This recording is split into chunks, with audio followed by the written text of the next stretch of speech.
Moms கிச்சனில் நெத்திலி கரோட் குழம்பு எப்படி பண்ணுறதுன்னு பார்க்கலாம். இந்த வெதருக்கு நல்லா இருக்குங்க. அதுக்கு என்னென்ன தேவையான பொருட்கள்லாம் தேங்காய் பாலுங்க, டொமேட்டோ பியூரு, ஆயில், ஒரு வெங்காயம், கருவேப்பிலை, கொஞ்சம் இஞ்சி பூண்டு பேஸ்ட்டுங்க, 2 பச்சை மிளகாய், கொத்தமல்லி, கத்திரிக்காய் தேவை இருந்தால் போட்டுக்கோங்க, இல்லைன்னா விட்டுடுங்க.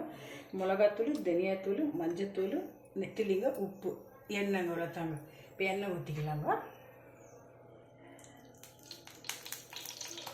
இதில் கத்திரிக்காய் போட்டுக்கலாம், பச்சை மிளகாய், இஞ்சி பூண்டு பேஸ்ட் போட்டு வதக்கிக்கலாங்க. நல்லா நெத்திலி எல்லாம் கழுவி வச்சுருக்குறாங்க, அதை போட்டுக்கலாங்க. இது மிளகாத்தூள், தனியாத்தூள், மஞ்சத்தூளுங்க, கொஞ்சம் உப்பு போட்டு ஃப்ரை பண்ணிக்கலாங்க. நெத்திலி எல்லாம் வதங்கிடுச்சுங்க. இப்போ டொமேட்டோ தூள் போட்டுக்கலாங்க. டொமேட்டோ தூள் போட்டு 1 நிமிஷம் வதக்கிடுங்க. தேங்காய் பால் வச்சுக்கலாங்க. இப்போ தேங்காய் பால் வச்சு ஒரு 5 மினிட்ஸ் கொதிக்க வச்சுட்டு இறக்கிடலாங்க. ஃப்ரெண்ட்ஸ்,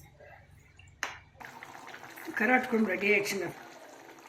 ரெடி ஆகிடுச்சுங்க ஃப்ரெண்ட்ஸ். இந்த வெதருக்கு வார்மாக இருக்குங்க. இது கத்திரிக்காய் கரோடு போட்டு செஞ்சு சாப்பிட்டாக்க நீங்களே ட்ரை பண்ணுங்கள் ஃப்ரெண்ட்ஸ். உடம்புக்கு ரொம்ப நல்லா இருக்குங்க இது கரோட் குழம்பு. தேங்க்யூ ஃபார் வாட்சிங்.